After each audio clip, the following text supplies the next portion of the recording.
Hi everyone. Today we will discuss how to become a Visics partner and how the Visics partner network works. I will do this together with our marketing manager, Bridget Shelton. As you may know, Visics is active in over 15 countries globally. Visics currently has nearly 40 partners, and in this episode, we will discuss how to become a Visics partner. Bridget, can you tell us something more about the Visics partner network? Yes. Well, as you mentioned, we operate in over 15 countries around the world actively, so many more than that in general. And we're able to do that through, like you said, a well established partner network. Our partner network is actually made of two different kinds of partners. We have implementation partners and technical partners. Implementation partners is more so what we'll focus on in this session, and those are the ones that help us implement our technology in the field during a turnaround. So, how we work with implementation partners is that we're responsible for the technology and the configuration of that technology. And then we send it to the implementation partners, and their trained Visics operators are able to implement that system fully during a turnaround, of course, with our 24/7 service and support here from the Netherlands and or India. That's a high level implementation.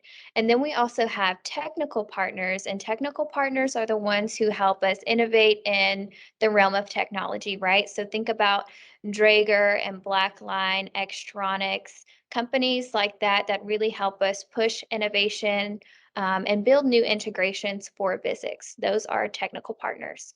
Um, Regardless of what kind of partner is coming to the table, we always start with a kickoff meeting, more of an introduction to get to know each other's businesses and try to see if they're a good fit, right? So when we're speaking with implementation partners for the first time, you can really think about 4 hours of talking with each other. And this is where we get to know each other's companies and operations.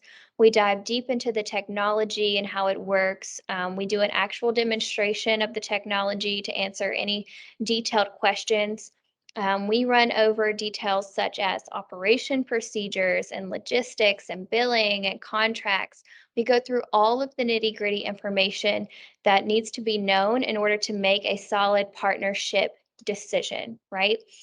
So that's typically around 4 hours, and we like to involve the key decision makers like the CEO or the director, turnaround managers, sales managers, and oftentimes business development is also involved in that process. So it's a little bit lengthy, but it's a really, really fruitful conversation. For technology partners, we really just play it by ear. It really just depends on what the technology is. If we already have some sort of integration gateway, and things of that nature. So that one's more, see how it goes, and play it by ear. Sometimes it can be, an hour or so, and other times it can also be just as long as 4 hours. To clarify is really just reaching out to start the introduction conversation. And that introduction conversation is the one that I had just referred to. At the end of the introduction conversation, should the partner be a good fit, and vice versa, that us as Visics would be a good fit for them as a technology a partner for them, then we proceed with a contract. So once that partnership contract is agreed upon, it initiates a series of events which allows us to onboard our partners. So we actually will start with training, getting their operators trained through the Visics Academy, which has a hybrid model. Part of it is online and part of it is in person, hands on.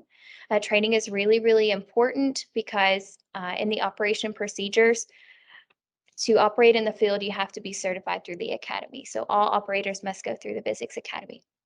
So we start with training. We start with onboarding key management and sales leadership into the Visics Partner Portal. And the Visics Partner Portal has a slew of resources like PowerPoints, presentations, data sheets, marketing images, etc., which can be used by the new partner organization to get started. And then we, of course, make some noise. So that's when marketing and communications come in. We do things like press releases, maybe even technology events. We share each other's logo and information across websites, etc. So it's three big steps. It's training, it's getting onboarded into the partner portal, and then it's making some noise.